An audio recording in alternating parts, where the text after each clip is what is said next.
Olá, todos e todas, sejam muito bem-vindos a mais um Lato Senso, que está indo ao ar pela TV Roda de Conversa, hoje, especialmente na terça-feira, em razão da nossa agenda. Hoje nós temos a presença aqui da nossa psicóloga, né,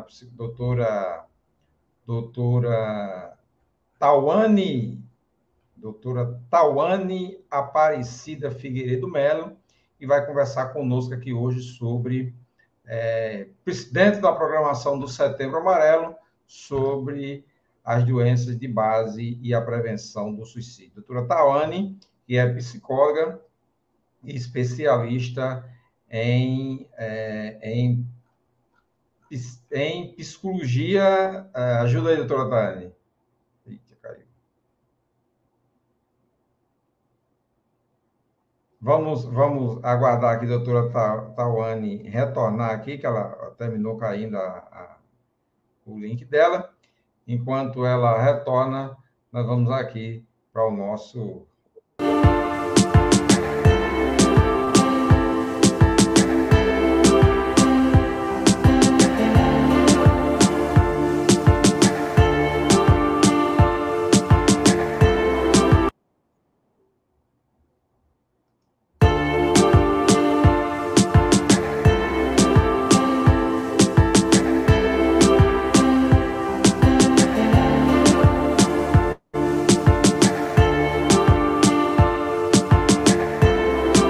Voltei, deu uma queda aqui no sinal, mas deu certo.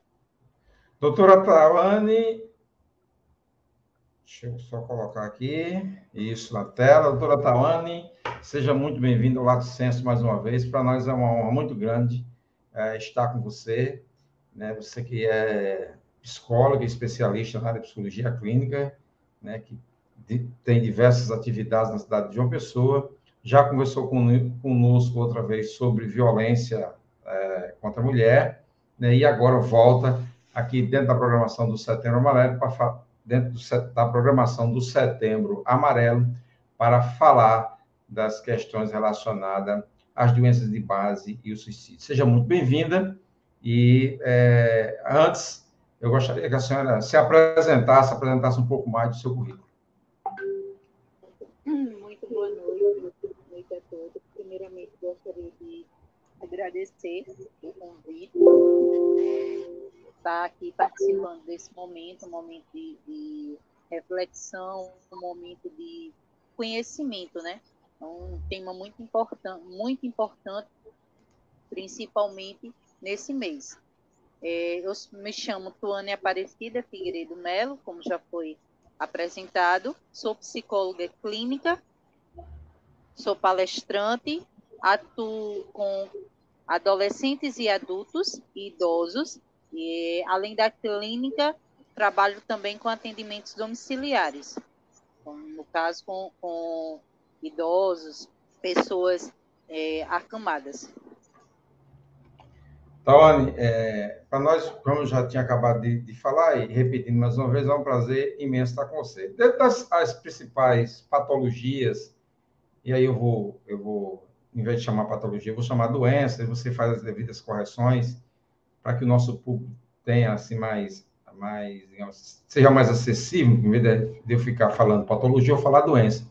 Dentro das principais doenças de base, a gente está tratando do suicídio. O suicídio é, digamos assim, o espaço final, o espaço último de uma trajetória desse paciente ou dessa pessoa que entra em processo de sofrimento. Quais seriam, assim, as principais doenças que levaria a pessoa, depois dos impactos, a um processo de suicídio?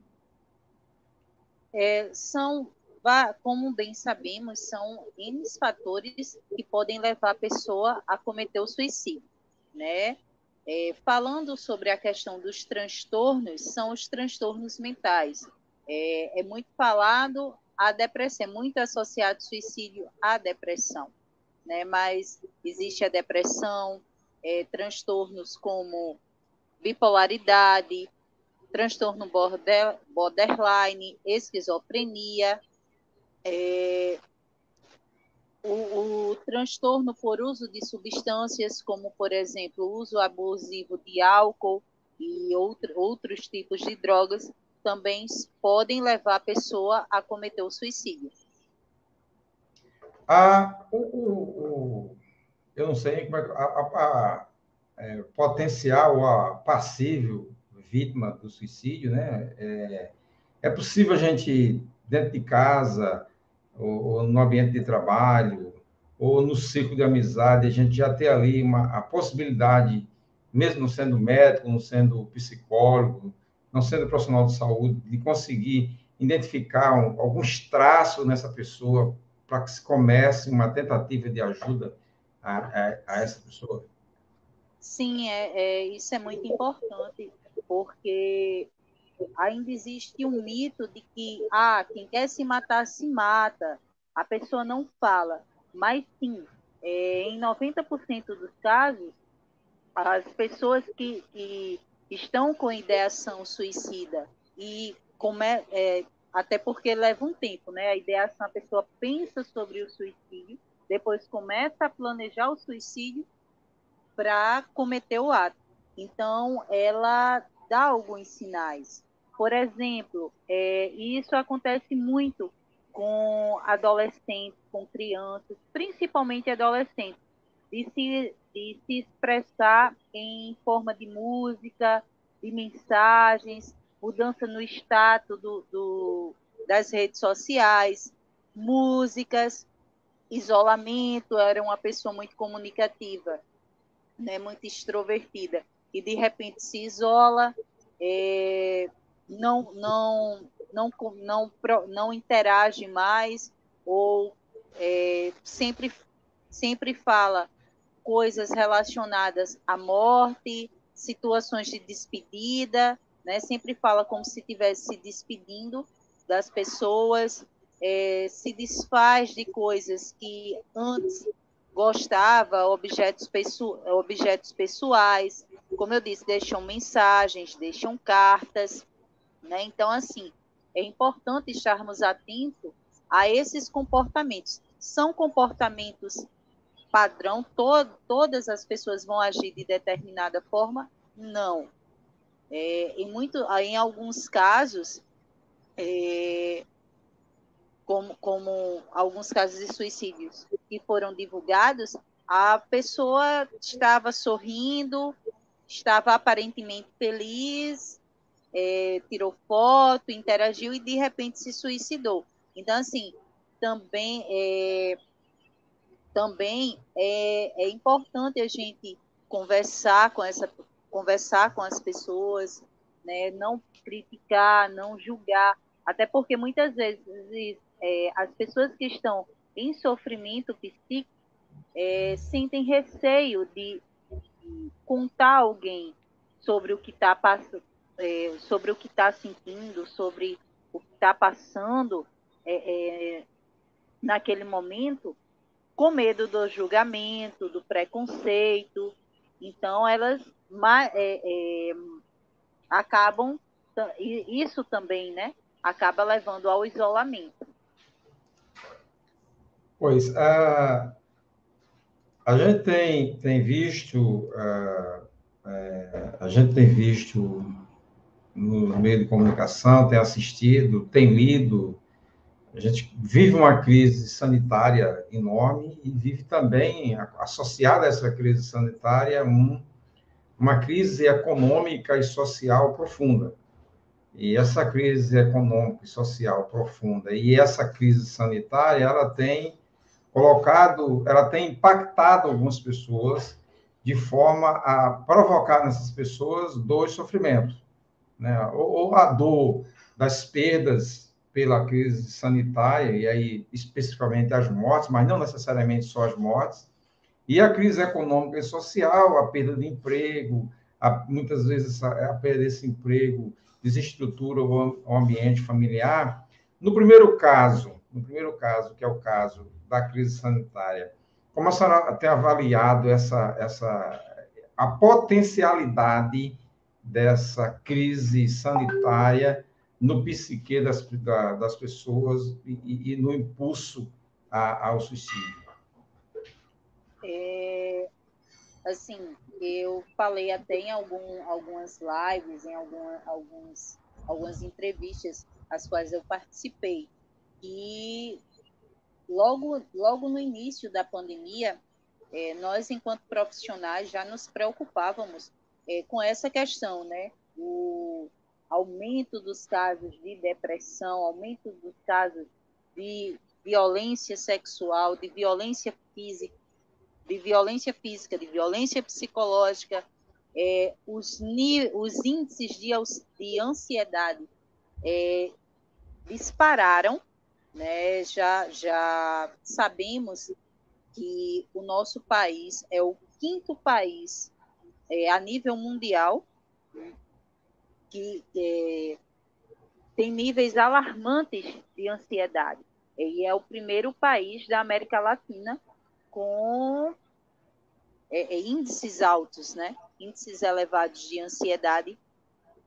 E, em segundo lugar, da depressão. Então, assim, a gente já vinha com um trabalho, muito antes da pandemia, já vínhamos com um trabalho de prevenção, de orientação, né? E, assim, esse trabalho continua.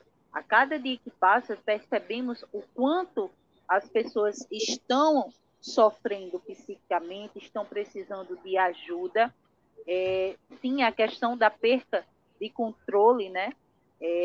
Leva à ansiedade, leva ao sofrimento extremo, porque o suicídio, a ideação suicida é o sofrimento extremo. Então, como eu já disse, diversas questões levam ao suicídio. Então, assim, e agora o que é que eu faço? Estou numa pandemia, tenho que ficar isolado. Cada dia uma notícia diferente, um turbilhão de notícias, e isso assusta. Como você bem disse, tem diversas perdas, tem que lidar com o luto nas suas mais diferentes maneiras, e tudo isso vai causando a desesperança, vai causando sofrimento, até levar a níveis extremos. Nós temos, determinadas profissões, e aí eu faço uma alusão aqui, aos militares, por exemplo, que é uma das profissões da qual eu faço parte, e aos profissionais de saúde, em regra, profissionais de enfermagem, médico, enfim, os demais profissionais de saúde, e no campo da enfermagem eu também faço parte desse conjunto de profissionais, né? Além de outros profissionais também, nós tivemos profissionais da construção civil que perderam seus empregos. Você tem observado dessas profissões, assim, as mais conhecidas, quais desses profissionais que sofreram maiores impactos e que apontaram nas pesquisas como sendo as maiores vítimas do suicídio? Assim, primeiramente, em relação aos policiais, né, os profissionais que trabalham com segurança pública, essa discussão é uma discussão antiga. Sabemos, e você, enquanto profissional, bem sabe, que os índices de suicídio entre policiais, os índices de transtornos como alcoolismo, depressão, estresse pós-traumático são altíssimos. Só que, infelizmente, né, essa discussão tá começando a ficar mais aprimorada, digamos assim, agora. A gente sabe que em algumas corporações não tem o serviço psicológico, e é de extrema importância, porque, assim como eu já escutei alguns relatos de policiais, eles vão a níveis extremos de estresse, tem que reduzir a zero, chegar em casa e fingir que nada aconteceu, né? Por exemplo, Você enfrenta uma situação de um assalto, um tiroteio, e tem que voltar para casa fingir que nada aconteceu. Então, assim, isso mexe muito com o psicológico. Sem falar na própria pressão psicológica que os alunos, né, que estão na, na escola, né, estão no treinamento para se tornar policial, passam, em muitos casos, muitos acabam não aguentando e até se suicidando com o próprio equipamento de trabalho, no caso, a arma. E muitos, isso é tão frequente, né? Antes, nos relatórios, eles colocavam como acidente de trabalho, mas é suicídio. Então, devido a essa demanda, os policiais se reuniram e viram que sim, precisa de ajuda, os policiais precisam de um acompanhamento psicológico. Isso desde sempre. E respondendo a sua pergunta, né, em relação às profissões, profissionais de saúde, motoboys,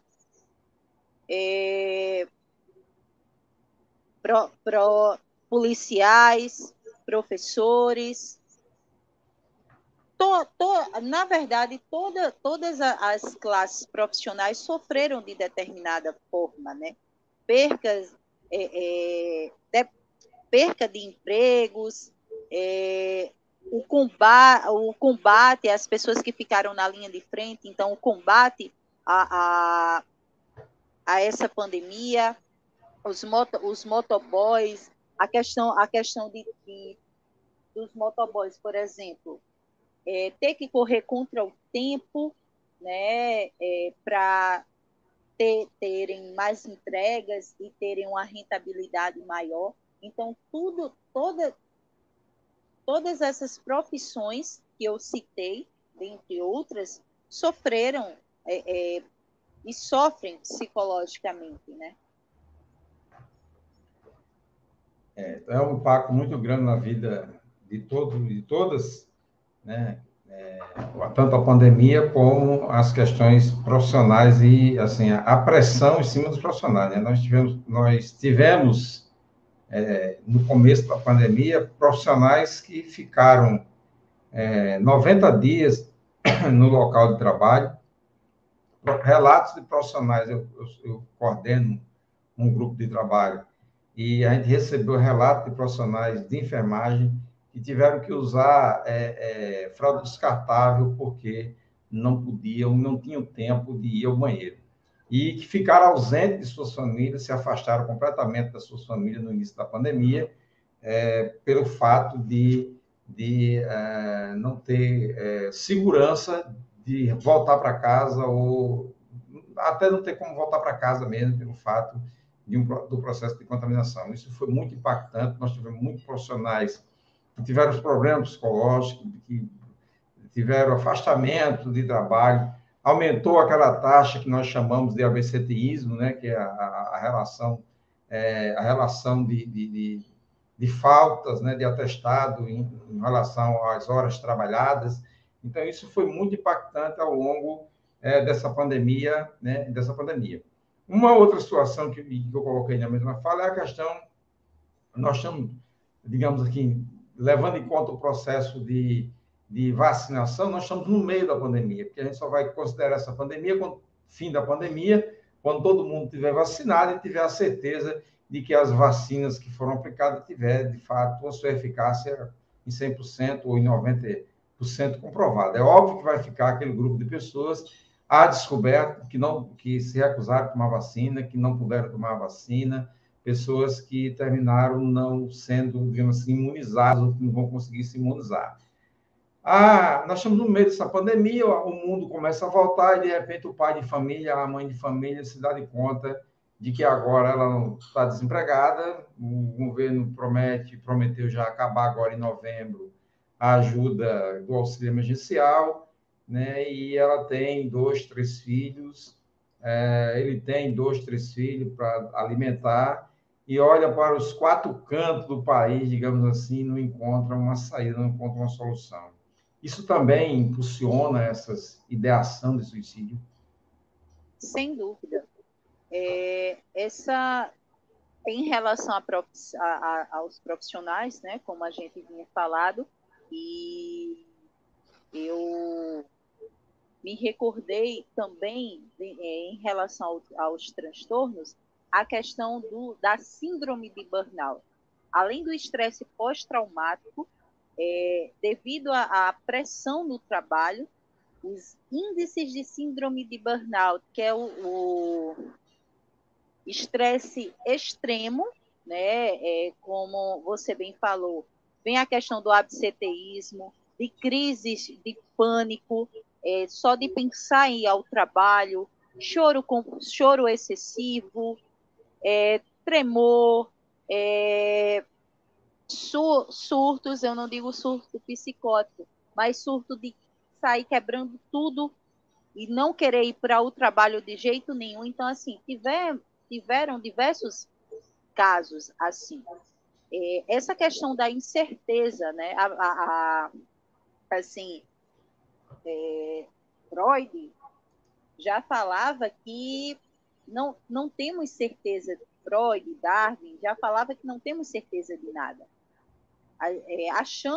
Achamos que temos o controle das coisas. E isso ficou bem nítido durante essa pandemia, que não temos o controle. Então, assim, eu perco o controle de toda a minha situação, não tenho mais zona de conforto, porque eu perdi o trabalho, eu perdi minha renda, e agora o que é que eu faço?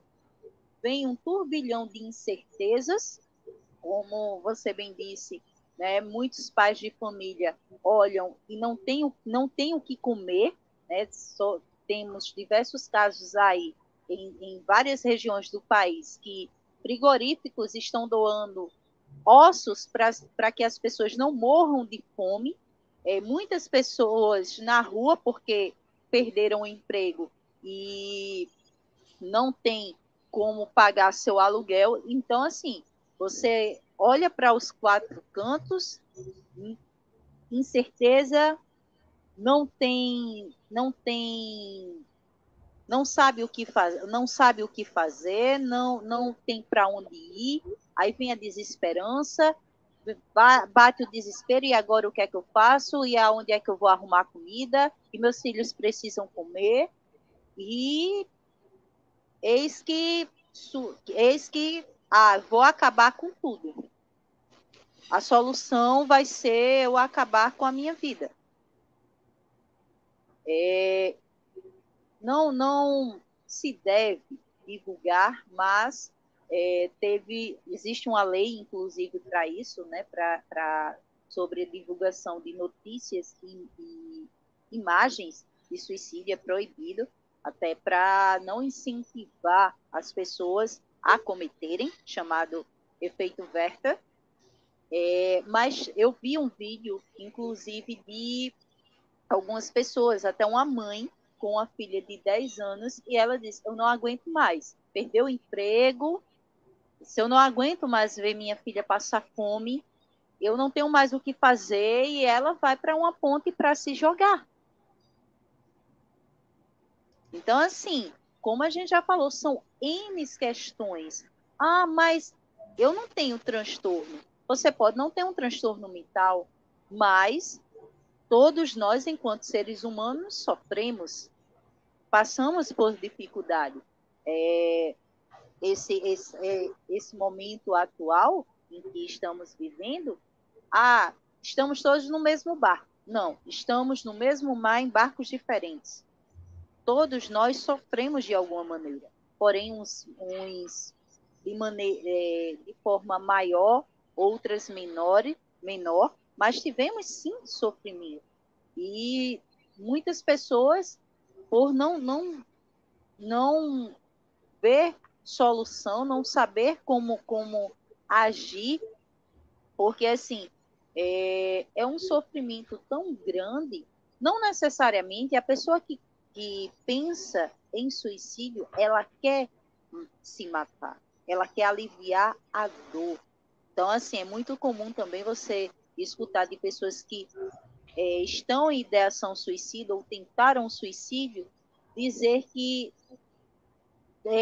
não, no momento em que ia fazer, não teve coragem e se parou e ficou com medo de ir até o fim, porque, na verdade, ela não quer acabar com a sua vida. Ela quer acabar com a dor que ela está sentindo naquele momento, que é uma dor insuportável.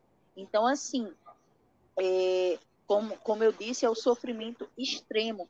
É um sofrimento tão grande que naquele momento ela não consegue pensar em outra coisa. Ela não consegue parar e pensar, não, mas o que é que eu posso fazer?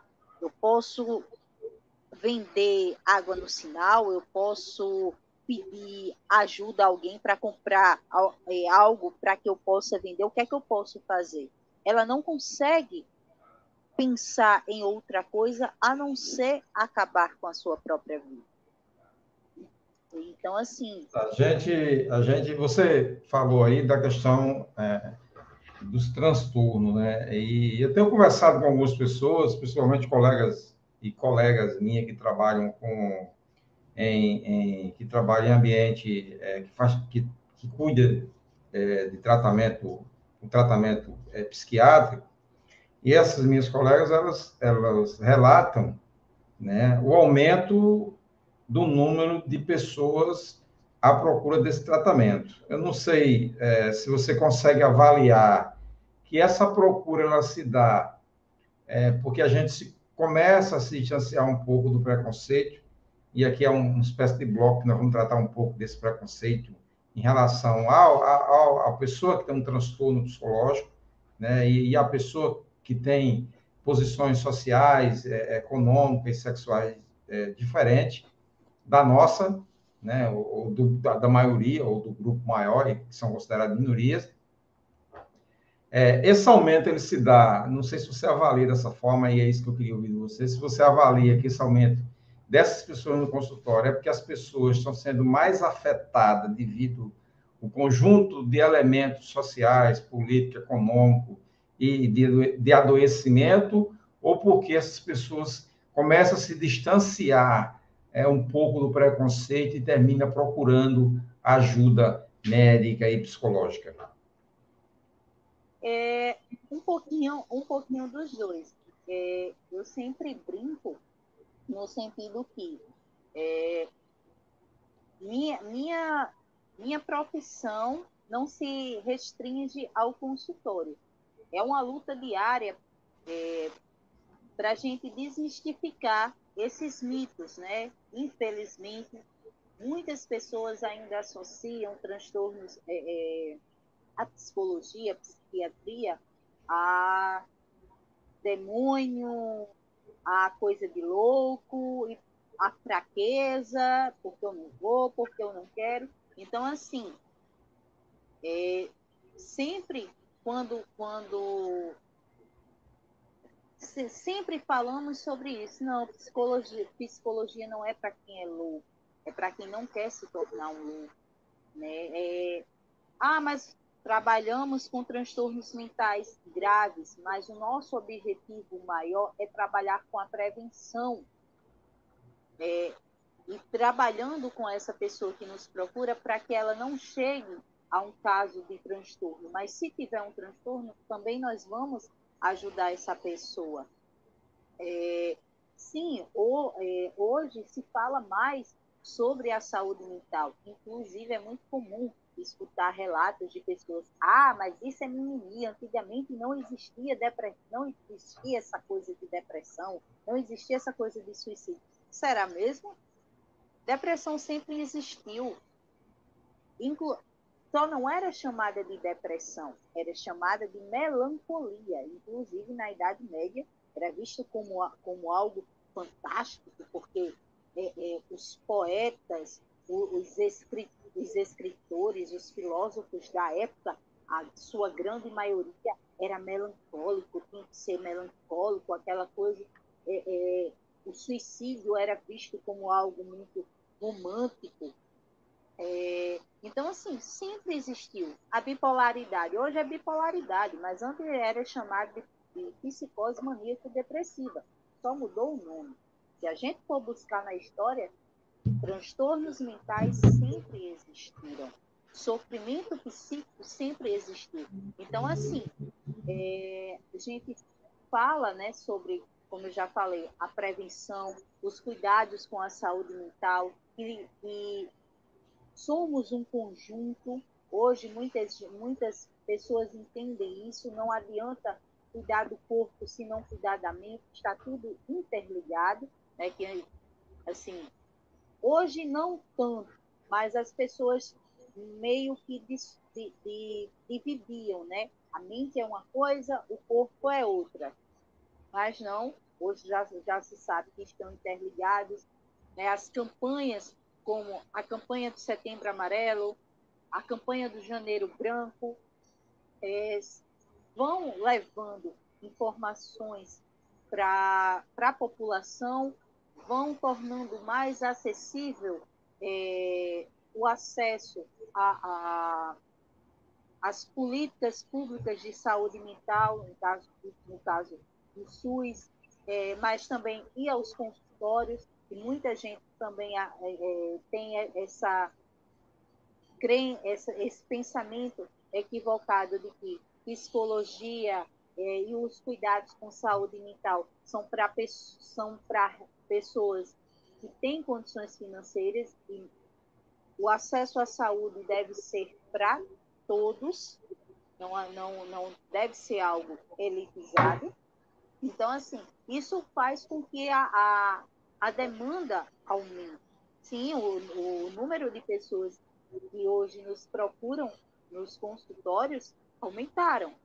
Se você for fazer, por exemplo, agora dia 24, eu vou participar de um evento, e já fizemos diversas vezes, eu juntamente com o Espaço Mente Saudável, ao qual eu trabalho, fizemos muito, por exemplo, de ir na lagoa, no espaço público, e aplicar um teste de depressômetro, estressômetro, e as pessoas ficarem assustadas, né? Muitas com nível elevado de estresse, muitas dizendo que estão passando por determinadas situações, que estão em sofrimento e que estão buscando ajuda, e como faz para buscar ajuda, e nós encaminhamos, né, aos profissionais do espaço. Então, assim, num momento como esse, né, sem falar em estudos, pesquisas, relatos, debates, a gente vê o quanto as pessoas estão em sofrimento psíquico, estão desesperadas por acolhimento, estão desesperadas por ajuda. Não, sem falar nesses atos, redes sociais. O que é que a gente vê nas redes sociais hoje? Você for olhar os comentários, o que tem de comentário, o que tem de pedido de ajuda, o que tem de pessoas... Eu ia trazer o tema, doutora Tawane, não com essa carga que você está trazendo, mas também com essa carga, que era justamente, ainda na questão da violência, que é o que a gente está levando, nós, nesse processo pandêmico, embora todos os instrumentos como esse que nós estamos utilizando agora, plataforma como essa, que nós estamos utilizando agora, já estivesse à disposição, mas até antes da pandemia, nós não utilizávamos esse tipo de plataforma. A pandemia terminou nos impulsionando a utilizar essa plataforma. Você pode observar, por exemplo, que aqui uma pessoa que está nos acompanhando em um outro lugar, ela está fazendo aqui um comentário, e o comentário está aqui na base aqui da nossa conversa. E por que eu estou trazendo isso? Porque a pandemia, quando ela colocou esse turbilhão de plataformas, né, à nossa disposição, E aí nós começamos a utilizar, nós, eu digo nós, necessariamente eu e você, mas algumas pessoas começou a utilizar isso para fazer o mal, de forma a atacar pessoas, de forma a atacar a imagem de pessoas, a atacar a honra das pessoas. E nós assistimos recentemente um dos casos mais emblemáticos aqui, ó, né, que foi o filho da cantora Solange, se eu estiver errado no nome, você me conserta, que terminou depois sendo aprovada uma lei, né, que é uma espécie de lei que combate o bullying. Embora o bullying já fosse conhecido nosso, nós que somos professores, nós já conhecíamos a história do bullying nas escolas, desde que fizeram aquele filme lá atrás, acho que lá em 1997, 98, fizeram um filme chamado Bullying. A gente, inclusive, utilizava o filme na sala de aula como instrumento de auxílio, né, no combate ao próprio bullying. A gente viu aí que terminou aquele jovem, ainda não tinha chegado na fase adulta ainda, sendo encontrado morto, né? E as falações acerca disso foi, inclusive, de que teria sido suicídio. E o que mais assim me chamou a atenção ainda foi algumas falas que, mesmo diante do sofrimento da perda da mãe, dos amigos, ali teve algumas falas que também ainda foram agressivas no momento posterior, ou seja, no momento anterior houve agressões e no momento posterior ao fato também houve agressões. Será que nós assim, esse tecido social está um pouco doentio, ou ainda não se acostumou com essas ferramentas e pensa que se pode tudo, né, na utilização dessas ferramentas? Na verdade, foi só fazendo uma ressalva, foi o filho da cantora Valquíria Santos, Isso. né?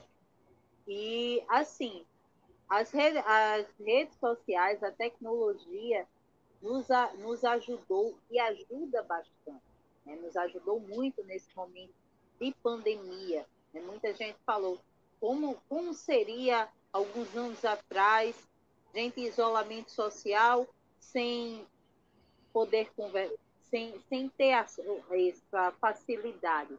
A questão é, tudo demais é veneno. E as pessoas têm isso, né? As pessoas estão, sim, como estamos falando aqui, em adoecimento psíquico, em, em sofrimento, sentindo a necessidade de extravasar. E muitas vezes é, essa maneira de extravasar é de maneira equivocada. Sim, muitas pessoas acham que internet é terra sem lei. Eu posso falar o que eu quiser, eu posso fazer o que eu quiser, dizer o que eu quiser e está tudo bem. E não é bem assim que funciona. É muito, muito bem falado o caso do Lucas Santos, virou lei, transformou em lei. É, o que e esse não é o primeiro caso de pessoas que se suicidam devido a esse tipo de comentário. Né? Como, você não deveria nem existir, você deveria morrer, vai se mata logo, você se matar vai fazer bem para a humanidade. Imagina você escutar isso o tempo todo. Nesse caso, consideramos o cyberbullying, né? São comentários, divulgação de fotos, humilhações, xingamentos nas redes sociais. E é aquela coisa. É como você soltar uma bomba. Você joga você publica esse tipo de comentário, vídeo, foto, se espalha, se prolifera. Então, assim, temos que ter cuidado com o que vamos falar, com o que vamos fazer na internet. Porque quando se espalha para você conseguir reverter a situação, é muito difícil. Né? Nesse caso, uma vida foi perdida. Outra coisa, e isso não fica só nas nas redes sociais, só na internet. A gente também deve ter cuidado no nosso dia a dia. Imagina você, uma pessoa em sofrimento psicológico e até com um diagnóstico de um transtorno mental, escutar o tempo todo. E é falta de... isso é falta de sexo. Arruma um homem ou arruma uma mulher, vai ter relação, que isso melhora. Pessoas que são diagnosticadas com transtorno estão em sofrimento psíquico e são religiosas, ou mesmo sem ser, alguém chegar para elas e dizerem: você é um demônio, isso é o demônio no corpo, você querer fazer um exorcismo naquela pessoa, isso é fraqueza, tu está procurando doença, deixa de frescura, deixa de mimimi, 24 horas por dia. Então, assim, a pessoa já está em sofrimento psíquico. E escutar um negócio, frases desse tipo, pode servir, inclusive, de gatilho para cometer o suicídio. Quem quer se matar? Falando dessa violência, e eu acho que essa vai ser o último tópico sobre violência que nós vamos tratar. A minha filha, ela formou-se em Direito, e a monografia dela, ela trouxe o tema chamado Revenge Porno, ou Vingança Pornô, traduzindo para o português, ou uma tradução mais próxima aí, que seria A Vingança Pornô, que é quando o namorado ou a namorada, mas especificamente, isso é mais típico dos homens fazerem em relação à namorada, se aproveita de momentos que foram filmados na intimidade do casal e publica isso nas redes sociais, no grupo dos amigos, nos grupos de trabalho, com a finalidade especificamente de atingir, mais uma vez, como a gente já tinha colocado aqui, a honra e a imagem, principalmente da mulher. Isso tem provocado alguns problemas psicológicos, transtornos na mulher. Como você avalia, ou como você diria uma mulher que passa por uma situação dessa, ou que está percebendo que uma situação dessa vai acontecer, o que você diria a ela para que ela, digamos assim, arrefecesse seu coração ou tivesse um cuidado a mais com o telefone, com os momentos, com as filmagens? Assim, primeiramente, né, todo cuidado é pouco. Então, não confie 100% no companheiro ou na companheira em fazer vídeos íntimos, em tirar fotos íntimas. Se caso isso acontecer, coloquem em pastas a própria, as próprias autoridades das delegacias digitais orientam as pessoas a fazerem isso, né? Se você quiser fazer vídeos íntimos, fotos íntimas, colocam em pastas e zipam, e colocam senhas, colocam códigos, que fique mais difícil esse acesso. E caso aconteça de você confiar e essa pessoa usar de má fé com você, primeiramente, não se sinta culpada. Sei que é muito difícil, mas não se sinta culpada. Procure as autoridades, faça um BO, tente se proteger. Ajuda psicológica, né? Procure um profissional de saúde mental para lhe auxiliar a lidar com essa situação.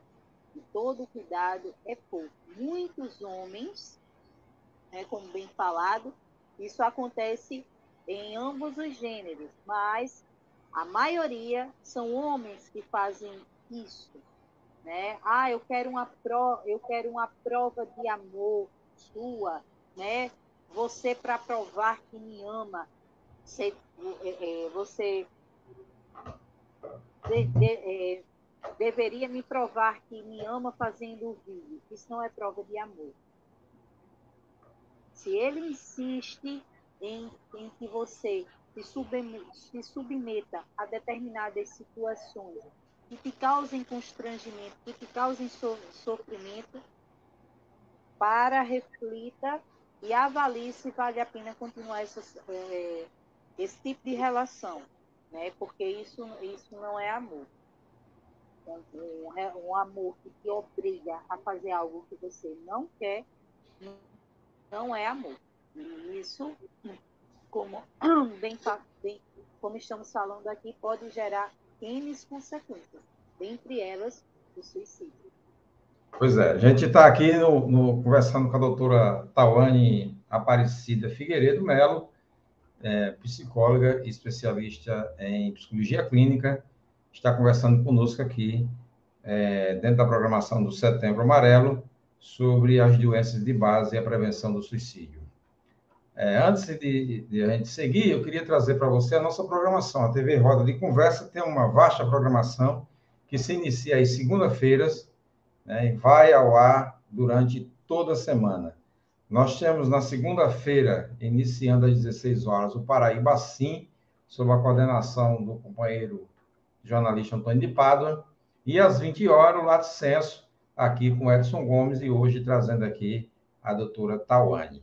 Na terça-feira, você tem o Vem Mulher, a partir das 20 horas, com Márcia Lucena e Juliana Lima. Portanto, nesse momento agora, se você acessar a TV Roda de Conversa, você vai ter simultaneamente dois programas. O programa Lato Senso, que foi transferido de ontem para hoje, em razão da nossa agenda, e o Vem Mulher, que neste momento também está sendo transmitido com a professora Márcia Lucena e a jornalista Juliana Lima. Às quarta-feira, a partir das 17 horas, você tem o Democracia e Comunidade com Lenine Dantas. E às 20 horas, Opinião e Ação com Vladimir Dantas. Nas quinta-feiras, a partir das 19h30, você tem o programa Reflexões sob o comando do médico Sebastião Costa. Às sexta-feiras, às 17 horas, você tem o programa Mulher Vida com Diacuí Maciel, diretamente de Salvador. E ao sábado, você tem a Semana em Perspectiva, que é uma revista dividida em três partes, uma parte internacional, uma parte nacional e uma parte local, sobre a coordenação de Françoaldo Alves, Paula Francinetti e Emerson Barro. Então, essa é a nossa programação semanal que você curte aqui através da Roda de Conversa. Simultaneamente, esse programa também está sendo transmitido lá pelo canal do professor Edson Gomes, que é o nosso canal, também está sendo retransmitido também pela Cooperativa Roda de Conversa lá no Facebook. E a partir de amanhã, esse programa também estará sendo colocado na nossa página no Facebook, já que eu não fiz a transmissão simultânea.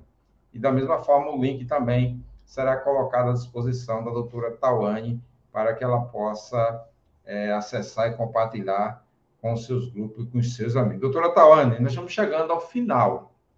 E eu queria que a gente terminasse de forma mais leve, mas não tão leve, né? Já que, para mim, o suicídio é um tema pesado, porque eu já tive amigos que fizeram isso, 2 ou 3 amigos que terminaram chegando a esse extremo, né?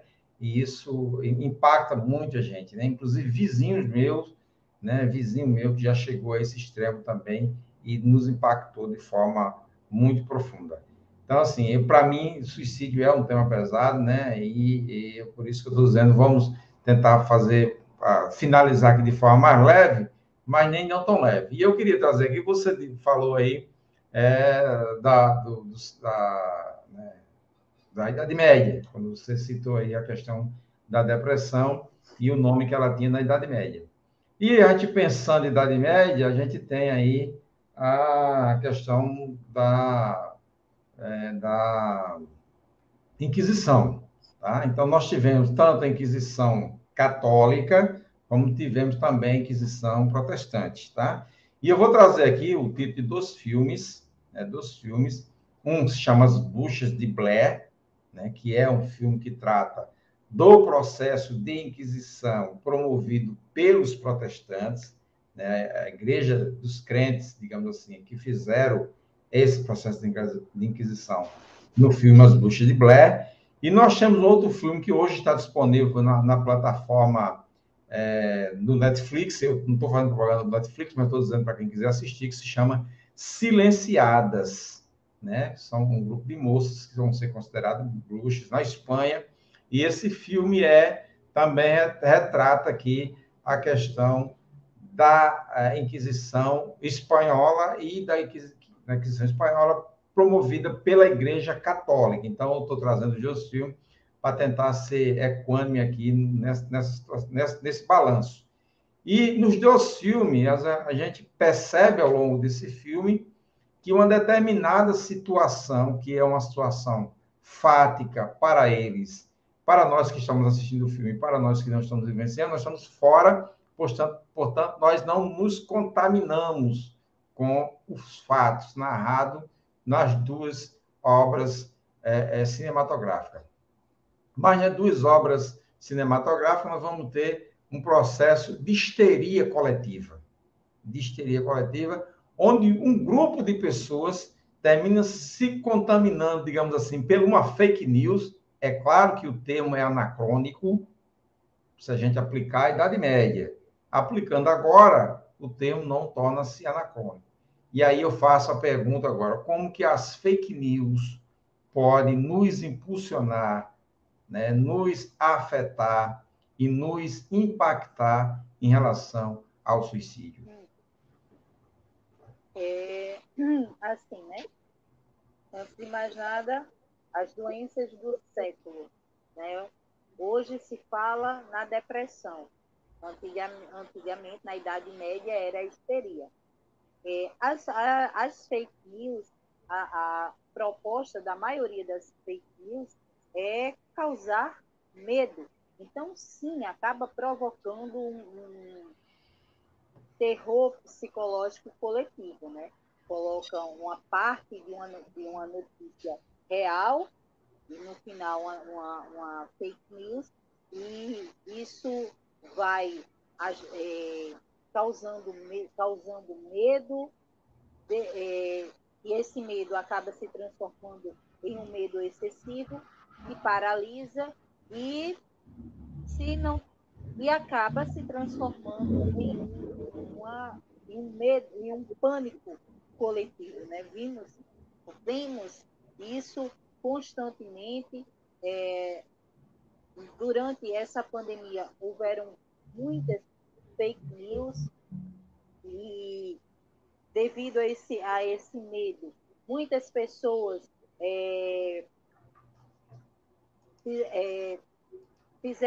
se automedicaram, né? Dentre outras coisas. E sem falar que, como eu falei na questão dos gatilhos, né? Muitas pessoas não são diagnosticadas, não foram diagnosticadas ainda com algum transtorno mental, mas já apresenta alguns sintomas. Então, recebe uma fake news, isso pode servir de gatilho para que ela venha a ter crises de ansiedade. Você falando de medo, eu lembrei, você falando do medo, eu vou pedir a sua permissão para terminar aqui, antes das suas considerações finais, com recitar um poema aqui. Vou me arriscar a recitar um poema, né, que já não é uma tarefa assim muito, mas eu vou tentar fazer isso. Chama-se Congresso Internacional do Medo, né, de Carlos Drummond de Andrade, que diz assim: provisoriamente não cantaremos o amor, que se refugiou mais baixo do subterrâneo. Cantaremos o medo, que esteriliza os abraços. Não cantaremos o ódio, porque esse não existe. Existe apenas o medo, nosso pai e nosso companheiro. O medo grande dos sertões, dos mares, dos desertos, o medo dos soldados, o medo das mães, o medo das igrejas. Cantaremos o medo dos ditadores, o medo dos democratas. Cantaremos o medo da morte e o medo do depois da morte. Depois morreremos de medo e sobre nosso túmulo nascerão flores amarelas e medrosas. Carlos Drummond de Andrade, né, no livro, o Congresso, chama-se Congresso Internacional do Medo, o nome desse poema. E agora eu deixaria para você fazer suas considerações finais, né? Já lhe agradeço antecipadamente e farei isso assim logo após que você fizer suas considerações finais. Muito obrigado. Eu que agradeço mais uma vez o convite. Gostaria de agradecer os comentários, em especial os comentários de Ana Lúcia.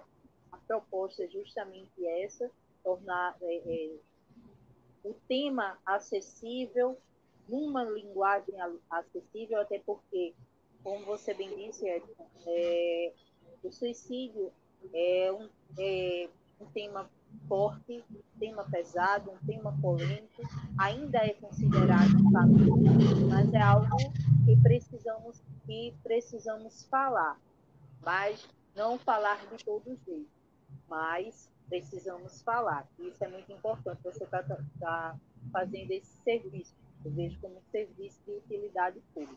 Então, só tenho a agradecer o convite, agradecer a participação de todos. Qualquer pergunta, qualquer dúvida, é só ligar para esse, é só entrar em contato com esse número que está aparecendo na tela, né? Que é o 99801-3774, e estou disponível a tirar qualquer dúvida que assim surja. Doutor Otaona, muito obrigado pela sua colaboração conosco, pelo seu desprendimento de estar aqui conosco, conversando, debatendo um tema tão pesado, né? Já aqui no início da noite. Mas, digamos assim, às vezes é o misto da nossa profissão e das nossas escolhas, né?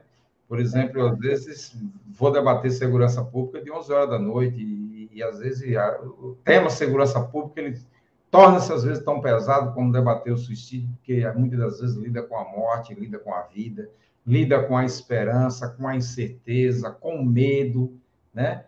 Tanto de quem está do lado de quem está do lado de cá, como quem está do lado de lá.